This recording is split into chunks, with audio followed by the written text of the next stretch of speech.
Hello， 各位好，我是 Revision Lab 修整所的阿修，歡迎來到我的頻道。我們可以先在腦海中想象一個不可思議的場景：一位科技圈的億萬富翁，在半夜凌晨2點鐘，僅僅因為他在網絡上發布了幾篇貼文，就直接砸錢買下了現代社會中最大的公共廣場。這聽起來很像科幻電影的情節，對吧？但這其實揭示了一個駭人的現實：社群媒體早就已經不再只是單純讓我們看看貓咪影片，或是跟朋友閒聊的娛樂工具了。它已經成為我們整個社會不可或缺的數位基礎建設。我們絕對不會允許一間私人企業獨佔全國的電網系統或是高速公路，但我們卻將決定選舉走向，甚至控制公共討論風向的社群媒體，輕易地交給少數幾位科技巨頭來掌控。這背後的風險到底有多大？這就是我們今天要為大家進行知識拆解的核心難題。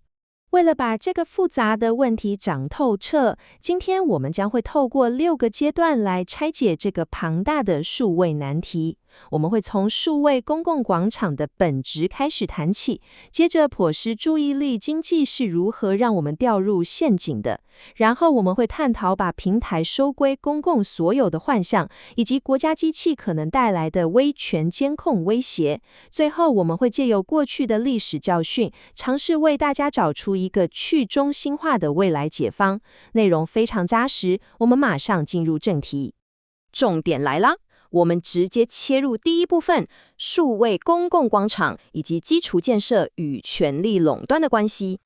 在討論任何解方之前，我們必須先確立一個核心觀念，那就是社群媒體已經是如同自來水、電力系統一般的公共基礎設施了。當一個網絡平台大到足以左右全世界幾十億人的認知時，它在實質上就掌握了全球的議程設定權。為了了解這種私人壟斷的現況到底有多麼可惜，我們可以回顧一下2012年的倫敦奧運開幕式。當時全球資訊網的發明者提姆·伯納里在體育場中央傳遞了一則訊息，他說這是給所有人的。他在90年代發明了這項技術，並且無償奉獻給全世界，因為他堅信網絡必須為大眾服務，而不是被少數人壟斷。這種無私的理念其實跟1920年代英國 BBC 廣播公司的誕生非常相似。當時英國政府利用公共資源打造了這個獨立機構，為的就是解決早期商業廣播毫無管制、充滿混亂的局面。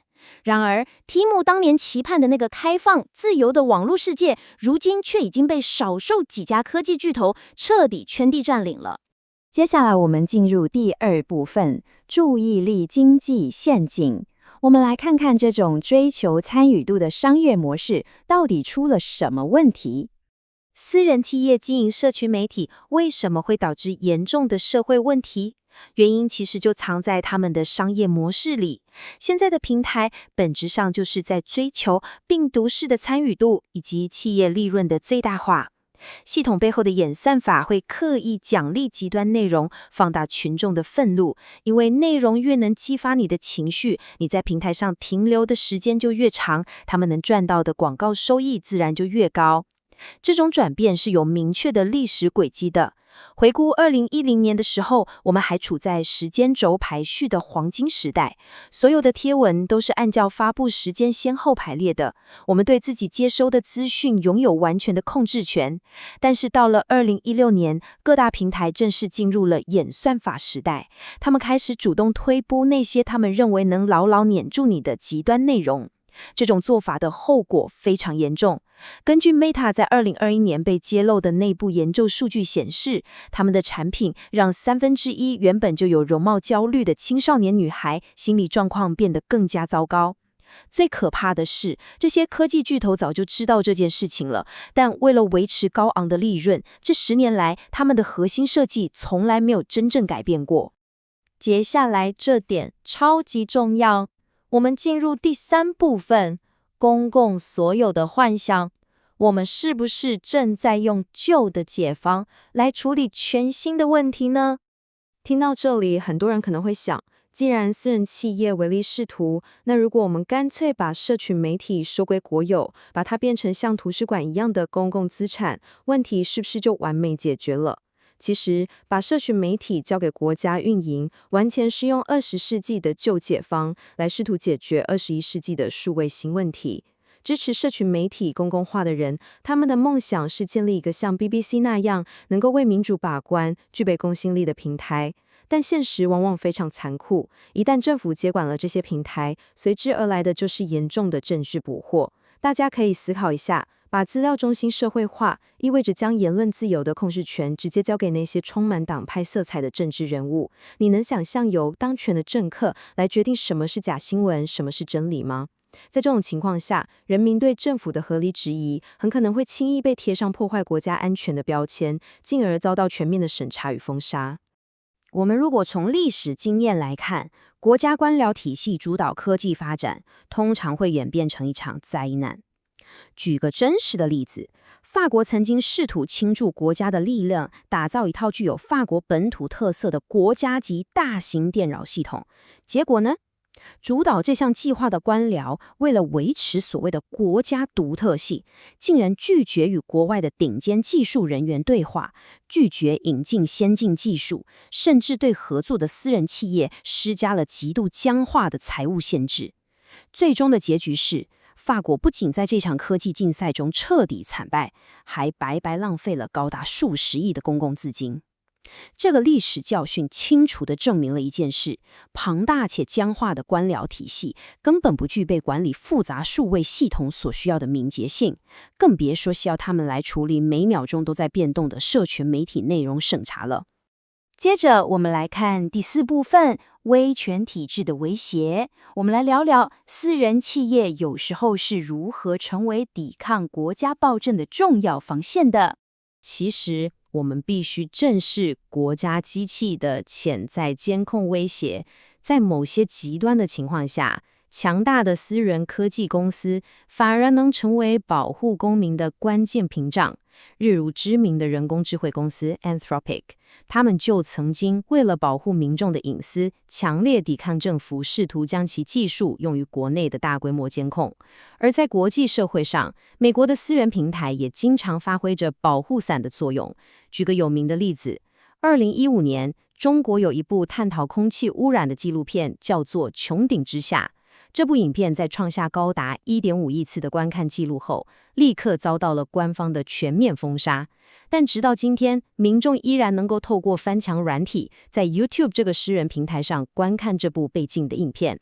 同樣的情況也發生在印度。當當地的執政當局試圖威脅並控制傳統媒體時，像是 YouTube 或 WhatsApp 這些跨國的私人平台，就成了少數能讓反對派發聲、制衡政府霸權的生命線。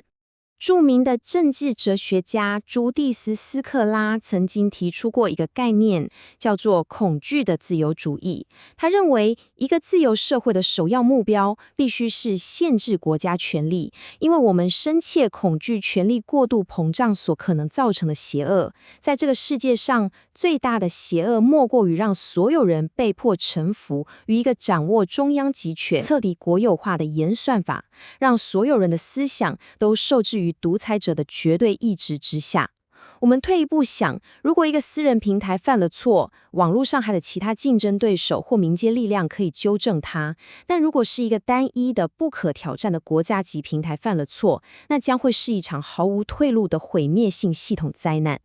我們繼續聊下去，現在進入第5部分，數位特許牌照問題。來看看當國家權力俘虜市場機制時，會發生什麼災難。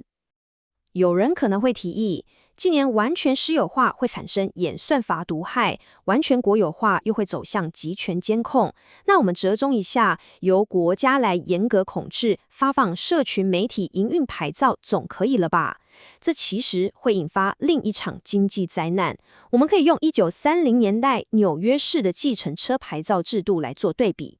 第一步，當時的紐約州政府限制了計程車牌照的發放數量。第二步，當數量被死死鎖定後，這些特許牌照在市場上的價值開始瘋狂飆升，甚至一度高達100萬美金。第三步，因為市場缺乏競爭者，現有的計程車服務品質開始直線下滑。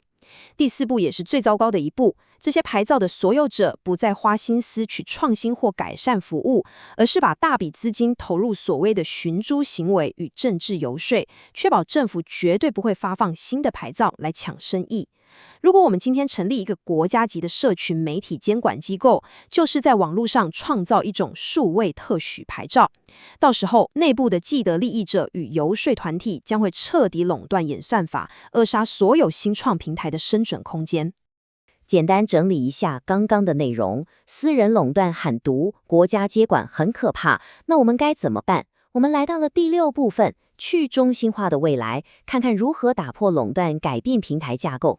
其實我們根本不該被迫在唯利是圖的科技富豪與掌控權力的政府官僚之間做2選1的選擇。真正的解放在於一個能夠打破僵局的關鍵概念，叫做互通性。互通性的意思就是不同的數位系統之間能夠無縫的互相溝通，讓使用者可以自由的切換平台，卻不會因此失去原有的聯絡人或社交資料。我們用電子郵件來比喻最清楚，不管是 Google 的 Gmail 還是微軟的 Outlook， 它們底層都說着同一種程式語言。如果你今天受夠了 Gmail 的界面，你隨時可以跳槽去用 Outlook， 而且你所有的信件跟聯絡人都能跟着你一起過去。对於社群媒體而言，互通性就是給使用者最完美的逃生路線。當使用者能夠毫無阻礙地帶着自己的社交資產離開時，這些私人企業就再也能夠有恃無恐了。他們必須真正為了留住使用者而拼命去改善平台環境與演算法品質。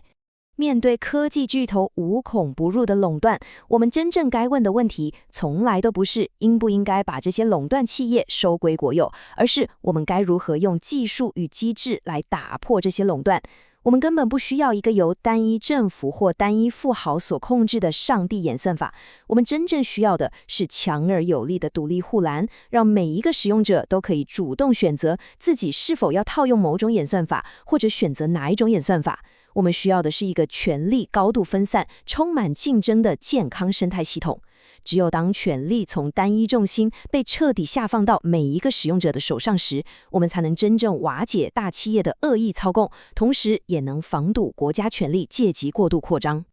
在未來的日子裡，當你每次滑動手機螢幕時，不妨停下來問問自己，你現在所看到的內容，到底是你個人意志的真正選擇，還是冷冰冰的演算法早就替你決定好的命運？最後總結今天的3大重點，總結一下今天的重點。今天我們拆解了社群媒體的公共化迷思，從注意力經濟的危害到國家機器的潛在檢控，我們發現真正的解放不是轉換獨裁者，而是透過互通性與去中心化，把選擇權還給每一個人。今天的內容就到這邊，如果你覺得這集有幫助，記得馬上點讚、加訂閱、加開啟小鈴鐺。我們正在衝訂閱，需要你的支持。我是阿修，我們下次見，拜拜。